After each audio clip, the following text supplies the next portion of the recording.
this chapter on wudu, insha'Allah ta'ala. Without going into too many details, insha'Allah, a quick review and a benefit by translating the Arabic. The author said, وَمِن شُرُوطِ الصَّلَاةِ الْوُضُوء, and from the conditions of the prayer is the wudu. وَفُرُوضُهُ سِتَّةٌ, and its obligations are 6. So they use the word farud to mean rukin sometimes, integral. Farud and rukin, sometimes they use them. So here, furud means arkan, integrals. Al-awwal, the first, niyatu taharati lis-salah, is the intention of purification for the prayer. Niyyah here means at the same time of starting the act, according to Shafi, not before that.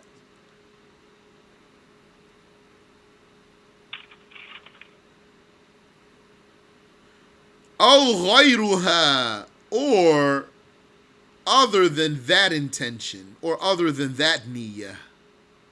Al-awwalu, the first is niyyatu kadha, the intention of such and such. أو غيرها, or another one, or other than that niyyah. So, niyyatu taharati lis-salah, the first is the intention of purification for the prayer, or other than that intention, minan niyyat, among the intentions. Other than that intention among the intentions. Any intentions? No, al-mujzi'ati, the sufficient intentions. Or other than that intention among the sufficient intentions, the intentions that are valid. So there's different ways you can make a valid intention, like, now I intend wudu. That's a valid intention. Or what the author said here, now I intend purification for prayer. That's a valid intention. Or, now I lift my impurity for urinating. That's a valid intention. Or, now I make wudu because I was sleeping. That's a valid intention. So, أو غيرها من النيات المجزئة, or other than it, that intention among the valid intentions, عند غسل الوجه, upon the washing of the face. Meaning mukhtarinatan bighaslihi, simultaneously with washing it. عند الشافعي, according to الشافعي. وتكفي النية, and sufficient is the intention, إن تقدمت على غسل الوجه بقليل, if it preceded the washing of the face by a little, عند مالك, according to Malik.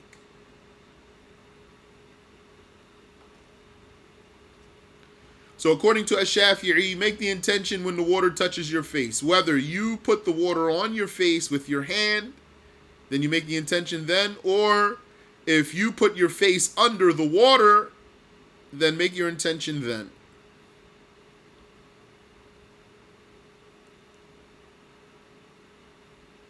الثاني, the second, is غسل الوجه جميعه, the washing of the face entirely, or all of it. Min, from manabati sha'ri ra'si, the hairline of his head. That means the normal hairline. إلى الذقن, to the chin. That's where the jawbones fuse. ومن الأذن إلى الأذن, and from the ear, not including the ear, just from the base of the ear to the ear, not including also that other ear. The ear is part of the head. We're talking about washing the face. But a person would have to wash a little bit of the ear to make sure he got all of the face. Just like a person would have to wash a little bit past the hairline to make sure he got all of the face. شعرا وبشرا, all hair and outer skin. Al-bashar here is the outer skin, not the inner skin. لا باطن لحية الرجل وعارضيه إذا كثفا, not the inside of the beard of the man, or not the inside of the man's beard. Lihya here meaning chin hair, so I'll say it that way. Not the inside of the chin hair of the man, or the man's chin hair. وعارضيه, and his two jawbone hair strips. وعارضيه, and his two strips of hair lining his jawbones. Each strip is called the arid, his two arids. إذا كثفا, when they are thick.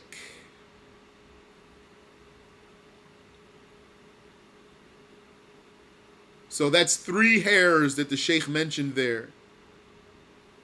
One has to wash his face, all of the hair and skin, so through the mustache, through the eyebrows, through the sideburns. Sisters with long hair, pay attention to the sideburns. If your sideburns, that means the hair that runs next to your ear, from the temple to the jawbone. That hair that a woman or any person who has long hair might tuck behind his ear, that's facial hair. You have to wash all the facial hair. If you have a mustache of a Muslim good guy that comes all the way out, and you can twirl your mustache, all that mustache, you have to wash it. So all the hair, all the skin, and all the hair down into that hair, except not the inside of 3 hairs, 3 types of hair, 3 groups of hair. The man's chin hair and his 2 strips of jawbone hair, when they are thick. Thick means you cannot see the skin through the hair at a conversation distance. Then it's enough just to wash what appears, and you don't have to wash all the way through it.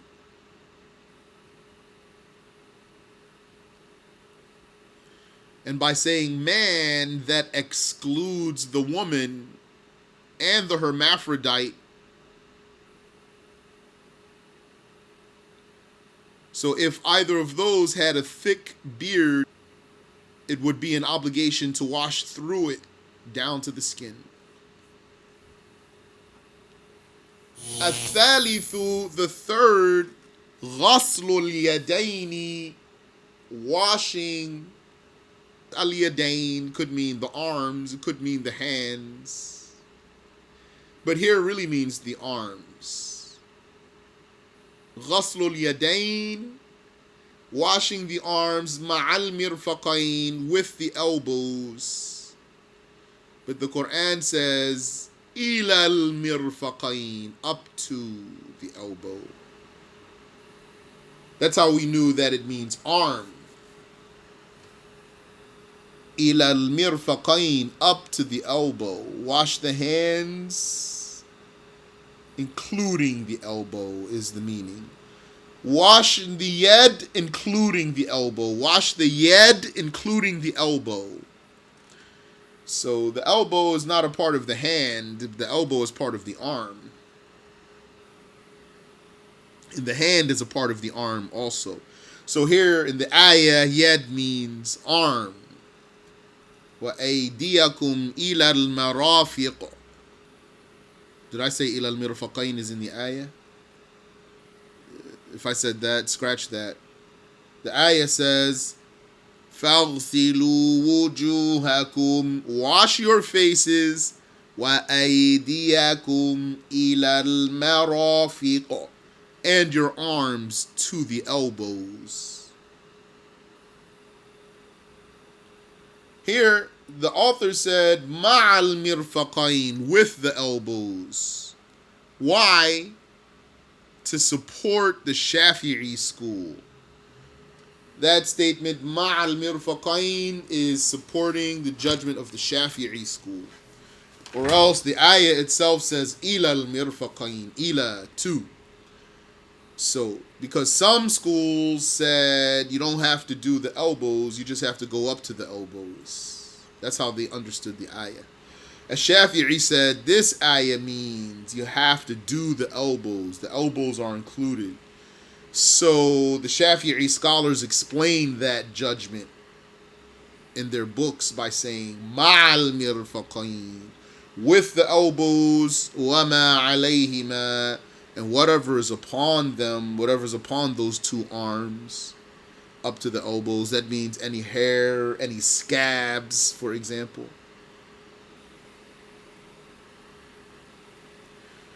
Al-Rabi'u, the fourth, Mashur Ra'si, is wiping the head. Al-Ba'di, or some of it. Walau sha'ratan fi haddi, even if it were a hair, meaning merely a hair, within its limit, within the head's limit. Fi haddi.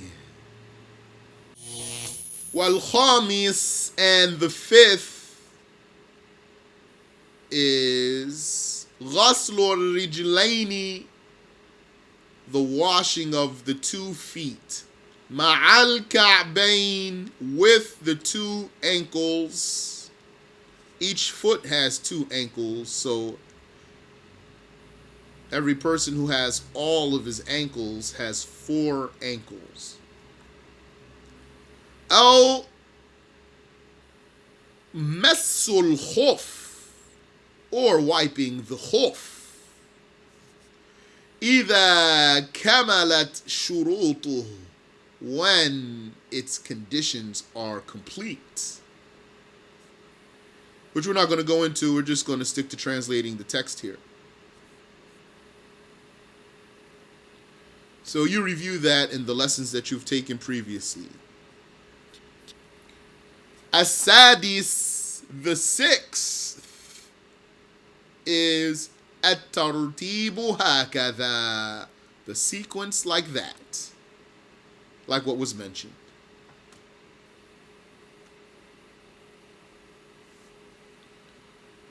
Wallahu ta'ala a'lam, Allah knows best. If you have any question I can answer for you, I'll be glad to. He said, does one have to wash the full length of the sideburns hair if it is long during wudu? Yes, because it's facial hair. One has to wash all their facial hair, even if it's outside the limit of the face, except the beard, except the chin hair and the jawbone hair of a man when it's thick. And also, there's another detail past that I'm just not going to go into at the moment. Unless you ask or something. Question? Assalamu alaikum, Shaykh. Wa alaikum assalam wa rahmatullah. So my question is, because I never heard about before the elbow. So if a person actually did that, not paying attention, would his wudu be valid or invalid? If he actually did what? Washed to the elbow and not up to the It elbow. will be valid, not according to a Shafi'i. It won't be valid according to a Shafi'i. According to Malik, that's valid. According to Malik? Yeah. Okay. According to him, washing the elbow is sunnah.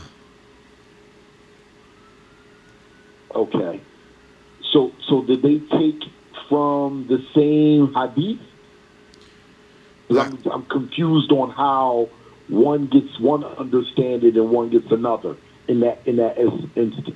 well, the hadith that I know says the Messenger of Allah sallallahu alaihi wasallam used to turn the water over his elbows. And that's the one I'm familiar with. It doesn't say obligatory. Gotcha. Barakallahu bikum, I Shaykh. mean, according to a Shafi'i, because it was obligatory, but not according to Malik. Okay. According to Malik, because he's saying the word ila means up to, which is true. A Shafi'i is saying, but it also can mean including, and then when you add the evidence, and not only does a Shafi'i use as evidence the hadith we just mentioned, but he said also that it has never been reported that the Messenger sallallahu alaihi wasallam made wudu without washing his elbows.